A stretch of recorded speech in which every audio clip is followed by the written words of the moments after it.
Well, good morning, gamers. Yeah, today is June 13th, 2024.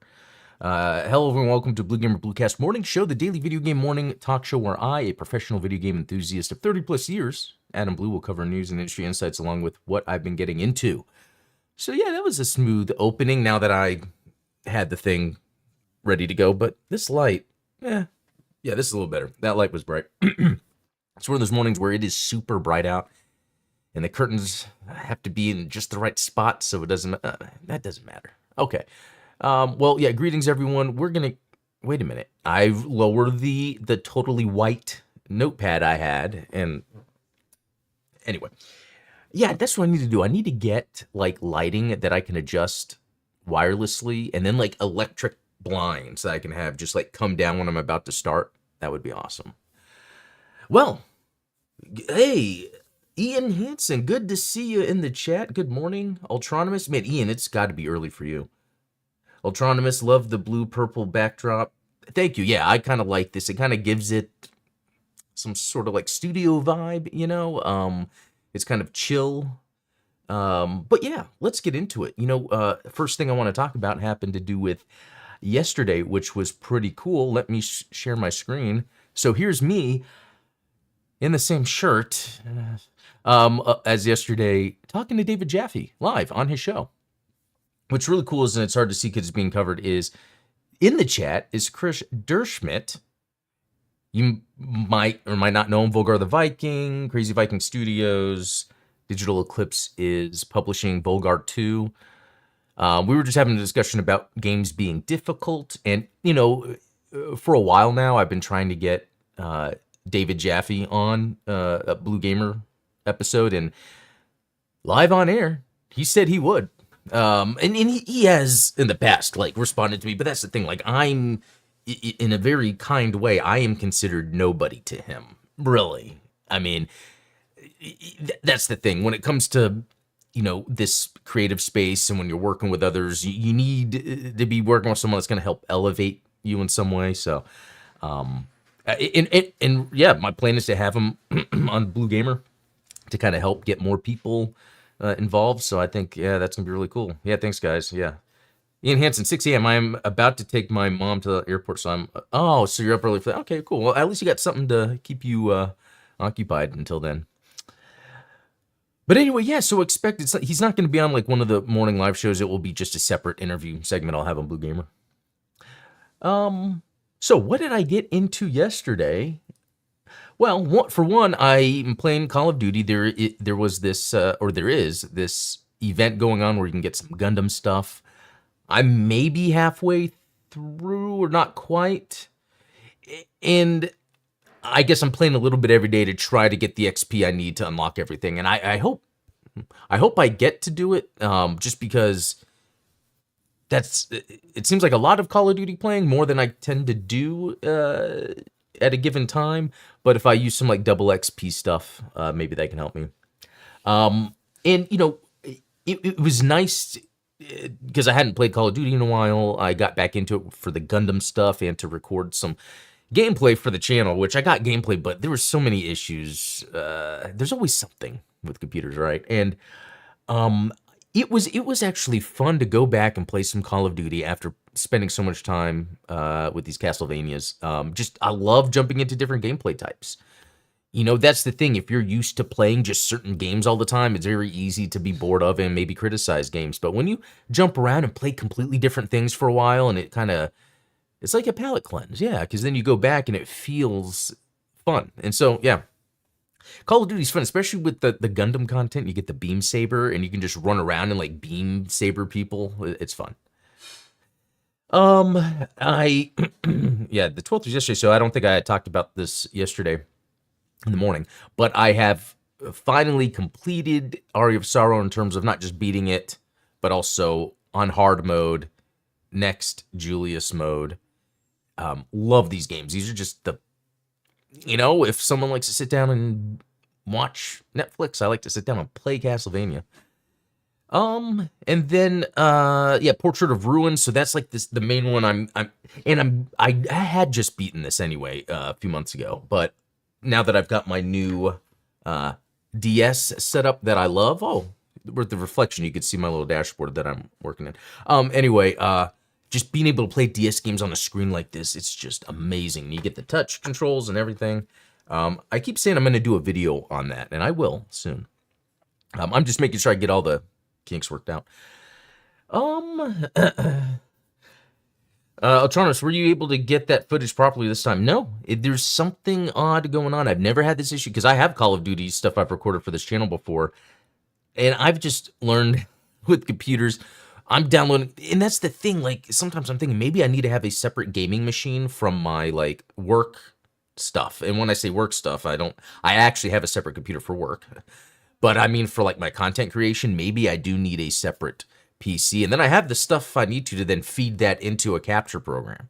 I think what it is not only do I do video gaming on this computer, I do my content creation, video editing, music production, video game development for whatever light video game development I have done on this, graphic design. Like, I feel like sometimes there's too much stuff that I mess with that then messes with something. But anyway, let's jump into some other interesting stuff real quick, because so this was a recent leak. Halo Infinite's cut campaign content revealed, which, Halo Infinite, huge fan of the Halo series. Halo Infinite was fun, but there was something wrong, something lacking. Like, I got through the campaign, and I felt like there should have been more. And this is considering that, AAA, quadruple A, Halo game from Microsoft. But okay, so key points. UNSC Infinity was going to be a hub for Master Chief on Zeta Halo, with soldiers and scientists that gave out quests. And real quick, I just have to say this because I saw Zeta, that this Halo Infinite had a lot of obvious references to Gundam, not just, coincidentally this is named this, because they had the Kuraba color set and everything, and the colors reflected Zeta, or the not the Zeta, but you guys know the Rick Diaz. I forget, but anyway, it's funny when I cross the streams of Gundam knowledge, video game knowledge. Sometimes I get a block, but anyway, it's very interesting that they had a lot of cool Gundam call outs there, and it was going to be more of a hub where you get quests from soldiers and scientists. That's pretty neat. Rick DJ. Oh, yes, that's it. Thank you, Atronimus. That's it, exactly. Thank you. All right, Infinity Hub was scrapped and morphed into a UNSC compound, which was scrapped for FOBs, which is what we got. They're just like those forward operating bases that are just scattered around, which that was perfectly fine to me, but It's just when they cut the content, especially with how big that budget was. Oh my god, Far Cry 5, like factions controlled certain areas of the map. That's a cool idea. Factions controlled by banished warlords at strongholds. Strongholds surrounded by support bases. 343 looked at collecting upgrades at bases like Ghost Recon Wildlands. Oh, that's cool. Some form of dungeon similar to Mass Effect Andromeda was in the plan from a very early stage, which it feels like we kind of got one of those, right? Where there was a certain section of the game where you were kind of in the installation underground, and it just repeated itself over and over. Breath of the Wild was a big inspiration. They wanted to include different biomes. So that's the thing. Like, I feel like this was a proof of concept or an early access of an awesome Halo game. So what we got was awesome. It just wasn't the whole thing. And so this is more confirmation of what stuff they had to cut. I mean, it's very interesting if you think about the development of Halo. And I don't like to assume, but I don't know how much of it was... because what did they say it was a 500 million budget, which I think is one of the biggest budgets in gaming. But how much of that went to Game Pass infrastructure? I'm really thinking a lot of the budget for Halo was also, because it was so big and that game was kind of small, was to kind of build out that cloud and Game Pass kind of structure. Because when that game came out, it was able to be played in any way, everywhere. So crazy stuff. Was there another leak? Because I found this really cool Reddit that has some neat information. And leaks. I'm not always about leaking things I hear about. Because sometimes it just really depends. I guess this kind of goes back to what happened at the beginning of this year, which it seems like it's cooled down since Summer Game Fest, where there will be a rumor or a leak of something without the full context, and people will jump to conclusions and cause all this drama online. So I maybe there's a way where I can, as these things come out, maybe kind of the better explain what's going on. And I don't know what I'm getting at with that. Okay, let's jump into news real quick. All right, let me adjust this a little bit. Okay. V Rising tops UK charts in May. So V Rising, and I haven't played it in a couple weeks, but that game is great. It should top charts. Look at that. Nothing in the game looks like this. And when I say that, I mean like the camera isn't down like that, but the graphics look like this. It looks pretty cool. Okay, so let's see. PS5 will soon let players join Discord voice chat directly from console. Because I know there's been a lot of Discord integration. And that's really interesting. Whenever a platform or service comes out and it seems to be the only thing or the main thing that everyone uses. And Discord is that. Discord is, and it's not just for gaming, but it's very interesting how that took off. So I could see the integration. But at the same time, what if Sony did the reverse, where they made it to where PlayStation integrates with Discord, right? So like, if you're using Discord, there's already that integration where it shows what you play, but I'm trying to come up with this idea of where you can like consolidate chats. I think that's far off, isn't it? It's a good idea. And this is just kind of showing, I guess, what it would look like. No, not what it would look like. They're just showing some random images with the little Discord dude. Okay.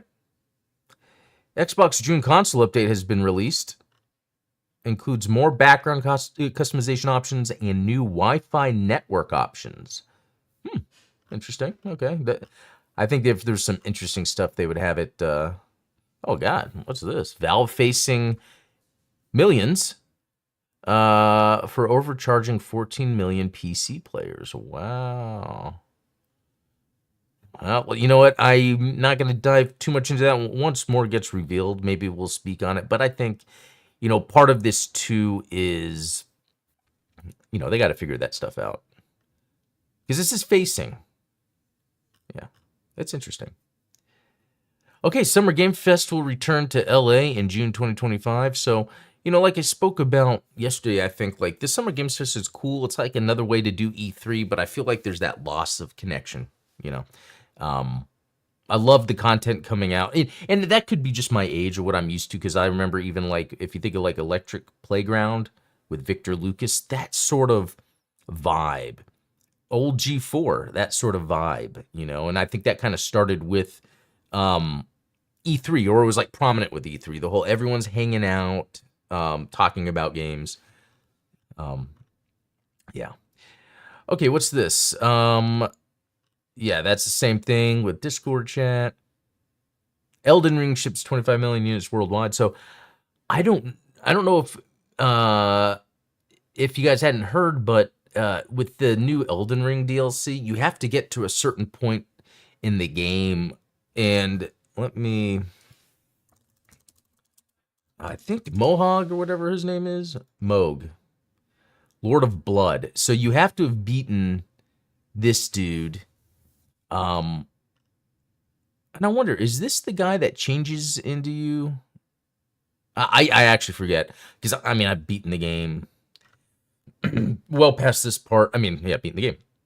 So I guess it's neat that I'll be able to start the DLC right away. But from what I read, only 32% of players have actually gotten this far. So that's a lot of players that aren't going to be able to play the DLC as soon as it drops. So that's very interesting. Like that, From Software can do this. Even like Bandai Namco not stepping in and being like, well, we need to make it super accessible. It's like, by now, people know the power. And I actually was talking about it on David Jaffe's stream yesterday, how it's, how it works is, Elden Ring sure might be hard and be a big roadblock or barrier for a lot of gamers, or, the Souls games in general, but they've always been gameplay mechanics first. So even if a game is too hard, it is going to be spoken about in a positive way ever since Demon's Souls. What was that? 2009, 2010, I forget, 11, I forget when that came out, but then the next, Dark Souls would come out, and then the people that liked Demon's Souls would play that, but then some people would play for the first time and be like, I can't play this, but then the discussion would be, this is really tight and really well done gameplay. And then Dark Souls 2, and then Bloodborne, and then it just slowly, it's like, yeah, these games are hard, but they're made so well, it's being recognized, because a lot of times you'll see like a game come out and not do too well, but it's a good game, but it's like, sometimes things need time to cook. I would say that's the same thing with like the DCEU when Zack Snyder came out with his movies. It seems like WB was trying to push too much into it being a certain way. And as soon as a movie didn't make as much money, they were like, okay, we're going to axe everything. You got to let things bake. Yeah, that's what I got. Ultronymous is saying, even Armored Core on the PlayStation 1 was unrelenting. They just gave you play bonuses if you died too much, or pity bonuses if you died too much. Okay, yeah, I didn't play them too much on the PS1 at that time. But there was no way to just make it accessible otherwise. You just had to deal with it. Yeah, and that's something else we were talking about on Jaffe's show yesterday, is like there's that art component to it, where it's this what's being developed is the experience the developer wants the gamer to have. Not all gamers can enjoy that experience, and I think that's okay. But also, if someone really wanted to and found a way that they could mod it, make it easy for them, that's cool too, Let's see. Okay, from Jim Killex, G4, more like Tech TV for me. Yeah, Tech TV was the main thing. Yeah. And it just kind of morphed. Extended play when it was good, screensavers, eye drops, and their anime block, good times. Yeah, it was cool to just have this sort of and that's something I've been thinking about lately too, because like I'll go on the TV, with my wife or whatever. We'll look. There's some places that have live streaming. There's some place or channels, and there's some that have live TV, and it's nice to see what's on that just live. You just kind of let that run. That could be just the habit that's formed, that a lot of us formed as we were kids. That would be background noise while we're playing around, maybe. I don't know. But I do like having that live TV kind of going.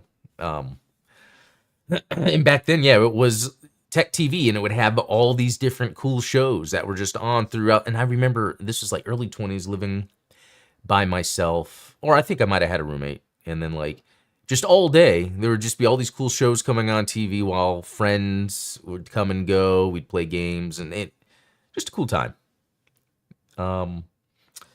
Let's see. let's move on. Okay. Let's see. It's very interesting. I like to follow games industry biz, but sometimes it will go a long time with things that are not super interesting to me. But I think it's because they just kind of cover all aspects of the business in general. Okay, Xbox will release Aura History Untold in September. Well, I don't know if I'd get into this. Hey, if it's on Game Pass, I'll give it a shot. Let's see. Team Asobi doesn't think it would be a problem if PlayStation wasn't a part of a future Astro game. I mean, I don't know what they mean, but I kind of know what they mean in terms of like, yeah, the core gameplay is there. As long as the core elements and qualities of the game is great, then I think anything is possible. Yeah, that PlayStation stuff on top of it is really just more of that celebration of the platform that this is getting released on, which I think this is a game PlayStation needs for sure, so that's cool. Gorilla says Lego Horizon Adventures and Nintendo Switch were a natural fit. Yeah, let's see. I don't know anyone that's into Legos that are like, yes, Horizon Legos. It's like, why not God of War Adventures? That would be sick. And then make the gameplay like classic God of War with this perspective of the Legos. Everyone would play that. Okay. And that could be a way to make it where it's a non-mature God of War.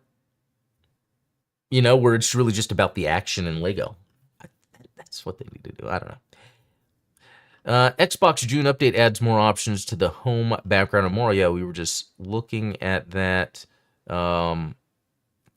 Nothing that's really too interesting, but at least they're still building out those little features that are just needed. Xbox wireless controller firmware updates. Okay. I'll need to get that done. I have like 4 3. I have 3. No, I have 4. I have 4 Xbox controllers. Let's see. Not too much crazy stuff going on, I gotta say. Take-Two officially owns Gearbox Entertainment. Okay. Just as I was saying, nothing crazy is going on. That is crazy, and for multiple reasons. I know they were working together in terms of publishing games. Like, sorry, dog here. Take-Two was like publishing some Gearbox stuff, just because Gearbox had some huge stuff. But then even Gearbox themselves were trying to do some publishing. The thing with Gearbox, I will never forgive them for what they did with Aliens Colonial Marines. And they were working with Sega. They disappointed Sega to make what could have been something incredible. And while as a huge Aliens fan, I enjoyed my time, as a gamer, that was a poor quality game coming from Gearbox and Sega. And I mean, didn't Sega even sue Gearbox for what they did? I mean, it's like, it's so crazy that then they even still exist. And it's all because of Borderlands making money. So them being bought by Gearbox, the next step is dissolving. I don't want to say any mean things about anyone, but Randy Pitchford can go off and have a good career as a magician, because that's kind of his thing. He does tricks. No, I mean, I don't really know him personally, but like, he spearheaded this Aliens game. Yeah, it's a big deal to me. I love the Aliens franchise and video games. Wait, shortly after the announcement of the deal back in March, Gearbox was... Oh, I didn't even know that...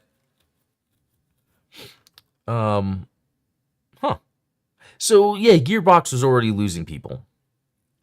It's... that's sad. That's sad. So I just hope now the properties that Gearbox has, Take-Two will then treat them well. So, let's hope. Let's see... Ultronymous, thank you for from GemKillX, so many red studs flying everywhere in place of blood. Awesome idea for the God of War thing. That's a great idea. But also, thank you. Finally, someone who feels the same about Aliens. Good. I'm glad you feel that too. people would talk about it, but it was never made a big deal. I think this was a huge letdown and disappointment, and no one was really, as far as I know, in the games industry brought to task of like, could we fix it? I don't know. That's just so crazy to me that happened. Yeah, Gearbox straight up stole money from them, and all the Gearbox fans just ignored it because Borderlands was good. Exactly what happened. They used that money to fund development for Borderlands 2 at the time. I forget which one it was. And that's why there was that lawsuit. So sad and disappointing that had to happen with that IP. Like, devastated.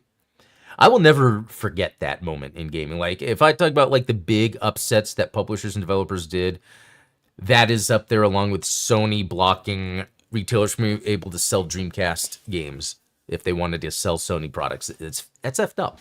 That's effed up. Okay. That was neat to see. That kind of, not that that's good news that maybe people getting laid off, but it's good news that there's a bigger publisher to kind of be like, Gearbox, we gotta rein you in. Oh, a limited run game showcase. I don't know, limited run games 3. I don't know what that means, but that's neat. Limited run games. I like that these companies exist to make physical versions of things and they have special editions. But it is interesting that anytime, and that's why I stay off Twitter. But I posted on Twitter one time saying, "Hey, limited run games, would you make a Double Dragon Neon vinyl soundtrack?" And then someone just commented and said, "You need to boycott this company. They are, out there abusing people."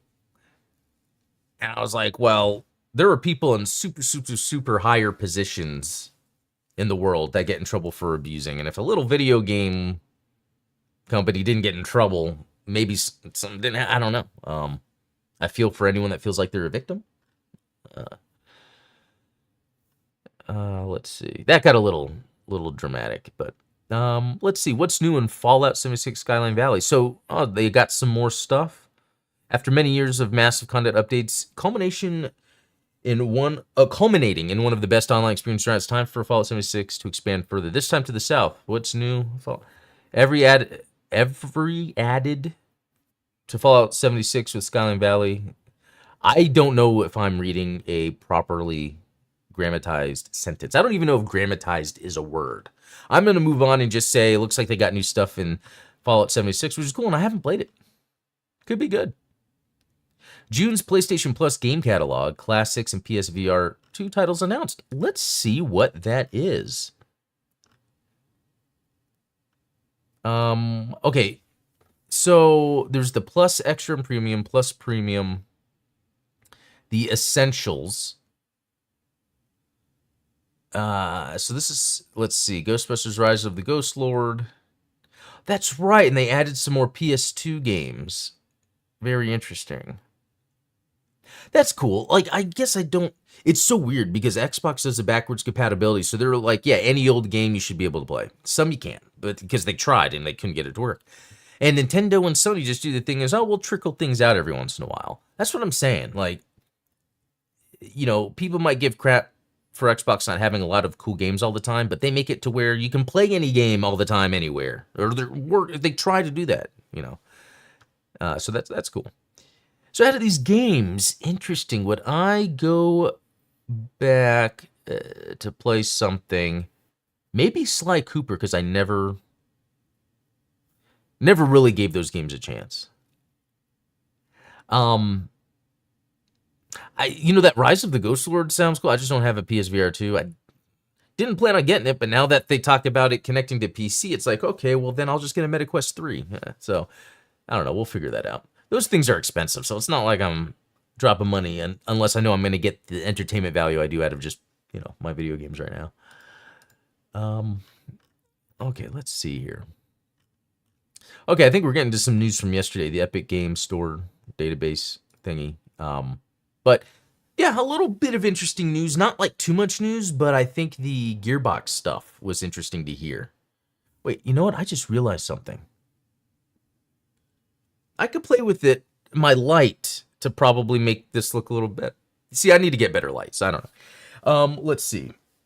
let's see. Okay, so Jim Felix, yeah, Limited Run had screwed over their community manager. She now has a good new job while the two people responsible got and I hate got fired for major no-nos. Okay, so if they did fire who they needed to, then they went through and did what was right. That's good. And legitimately, like if you're wronged in a workplace, there are so many avenues to, and I've even had to explore it myself in the past. I'm in Texas, and Texas is one of those what do they call it, at will? Like they could just fire you for anything. But even then, I had resources to really figure out what was going on and is this right? Should I be dealing with this? And yeah, it's interesting stuff. Let's see what else. Sony and Nintendo really dropped the ball with that. I get why Nintendo can't, but Sony has no excuse. Yeah, I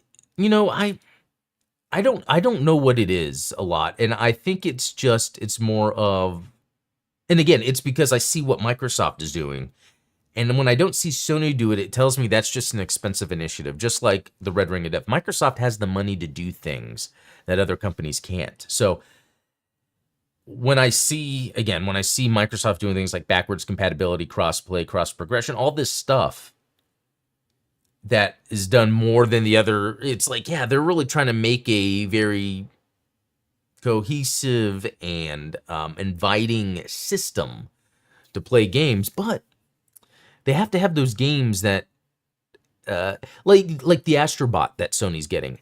Xbox needs that, and I don't know, they just need a platformer that really is focused on just how fun it feels to play, and then come up with a cool mascot for that. Maybe it's a mascot Microsoft already has in their now large library of IPs, and I think that's what it needs to be. I don't think they should make up a mascot. Sony making up Astrobot kind of recently, I think, is a good idea, just because for a little bit it's like Crash Bandicoot was the mascot, right? And then it wasn't anymore.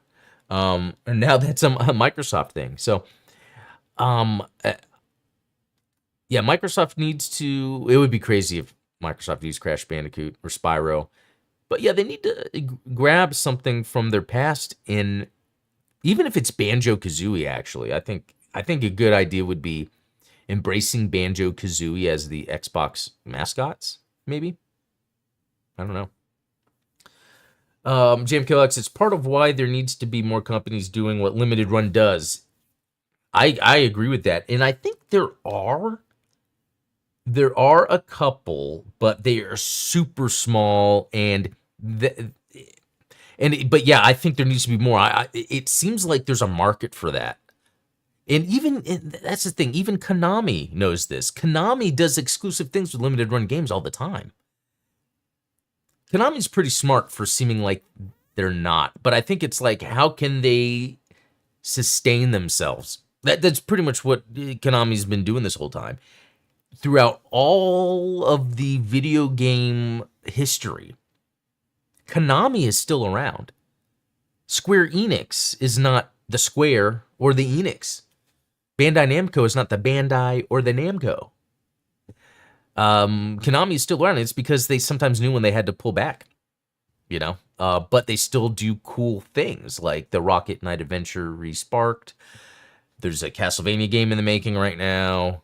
That Metal Gear Delta looks awesome. So let's see.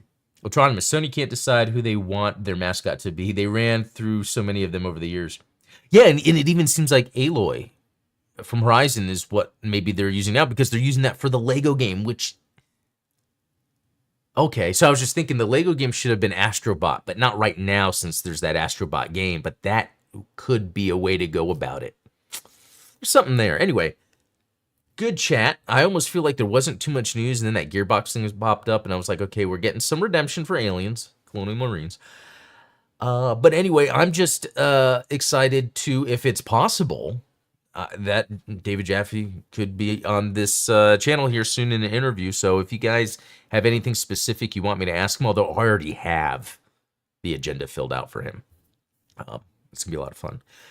But anyway, Everyone, have a good rest of the day. I'll see you all tomorrow morning. Until then, be cool.